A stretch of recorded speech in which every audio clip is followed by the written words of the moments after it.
Thank you so much, Jesse, and thank you so much, all of you, for everything you're doing and for taking the time to join us today. We'll move ahead with the slides here. I'm here to give just a bit of an overview about how AI fits into all of this picture. Obviously, we've been reading about it in the news. You've been seeing bits of it on TV. What is relevant here, and what can we really focus on in stemming disinfo threat, and particularly as it relates to this election? I want to start by just talking a little bit about this moment that we find ourselves in, because it is a dangerous one. I would argue that we may be entering, on some level, the most dangerous moment for AI and misinfo maybe that we'll ever have, because we're at this dangerous intersection of capability and lack of technical tools to stop it. So what do I mean by that? There are a few key pieces here. The first is, look, everyone's been reading about AI everywhere. We've all been reading it in the same newspapers and the same news feeds. There has been a boom in generative AI. What do I mean by that? I mean the ability to go into a range of systems that are available, everything from ChatGPT to other more specialized tools, type in a prompt and get an output. And that output can look incredibly real. So there's a boom in the capability and increasingly the sophistication.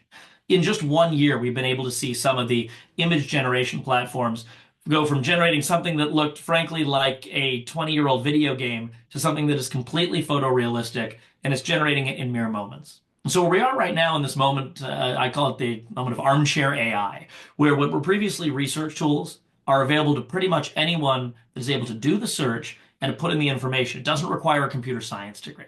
And when you couple that with the speed of amplification of some of this information, what we already know outside the AI space about social media, about how social media platforms tend to tend to amplify information that is particularly extreme and might comport with individuals' values, the result is you have this perfect storm of the ability to get these false images, videos, audio clips out there.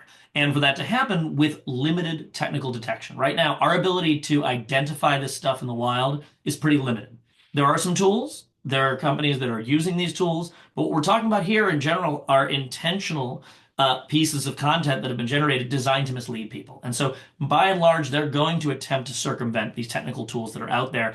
And we just have to recognize that it's not just individuals who might want to cast concerns about our own election here domestically. We've now seen, just in the last week, federal officials have said that there are foreign actors, Russians in particular, that are looking to create fake videos to try to sow mistrust in this election. And it may not just be in one country as well. So we have to be aware of these pieces coming together. And yes, sometimes it's funny, like this image I have up here of people believing that the Pope wore Balenciaga. But think about the capability of the images that were generated there. By the way, one way to tell that it's fake, look at the hands.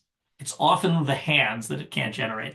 And so we're in this perilous moment, and I think it's important to recognize the capabilities that have just come into fruition in the last year. These capabilities that did not exist 2 years ago. I got a couple of videos that'll start here in a second. The first is the ability to generate pretty seamless video at various levels of resolution. These are a couple of kind of funny images. These are images of celebrities and their younger selves embracing. This never happened, but because there was sufficient resource footage that was available, it doesn't even require a lot. You can create these seemingly realistic looking images. And we all know that in this soundbite culture, short videos, short audio clips, that might get out much more quickly. And people might not have the chance as they're scrolling through their newsfeed to identify that something here looks amiss. And likewise, just as you can create fake video and you see at the bottom an individual who's able to just put on a wig, and this is a live stream.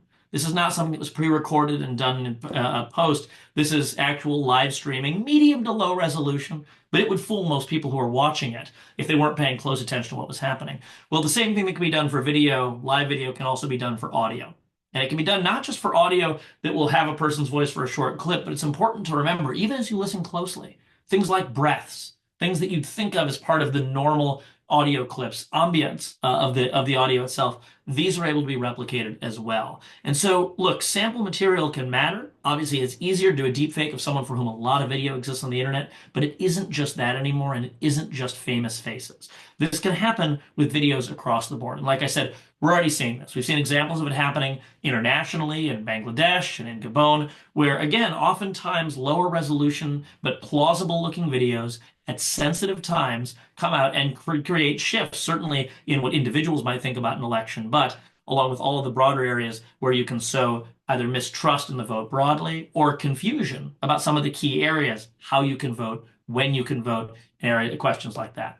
And it's worth noting that when people want to sow mistrust in this election, they're going to be thinking about creative scenarios that, again, access and align with people's preconceived notions. This is the human part of all of this. They're going to focus on realistic and plausible context. It's often going to look like citizen journalism, right? A grainy video taken by an individual or a surveillance footage at an angle that you'd never be able to reproduce.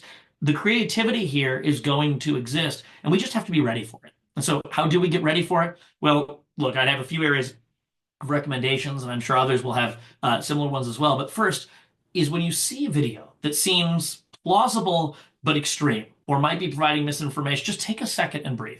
Give it a second look. Look, we've had our entire lifetimes to become accustomed to the idea that images, static images, can be doctored.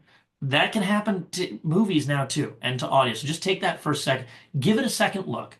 And last, give yourself permission. And this is really important. Give yourself permission to be fooled. It's happened to me. I'm an expert in this. It's happened to others on this call. I'm sure you see something and for a minute you think it's real. That doesn't mean you are a fool. It means you've been fooled by very sophisticated technology. So accept it's going to happen, but recognize that we have tools available, some that you've heard about and will continue hearing about. Reportdisinfo.org is just one example of a place to provide potential disinformation and to make sure that that's being looked at by authorities that can actually be in a position to identify it as such. And if you do circulate this kind of information, try to do it privately, right? Tweeting out something that looks implausible but might be wrong. Well, if you tweet it out to 1,000 people, then 1,000 people might just see the media.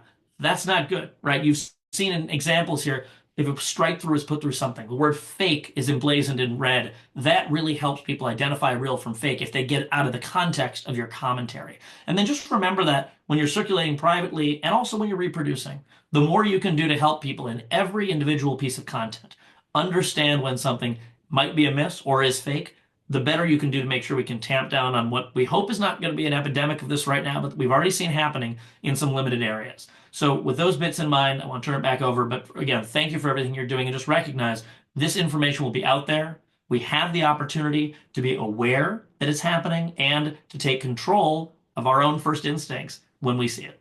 Thanks.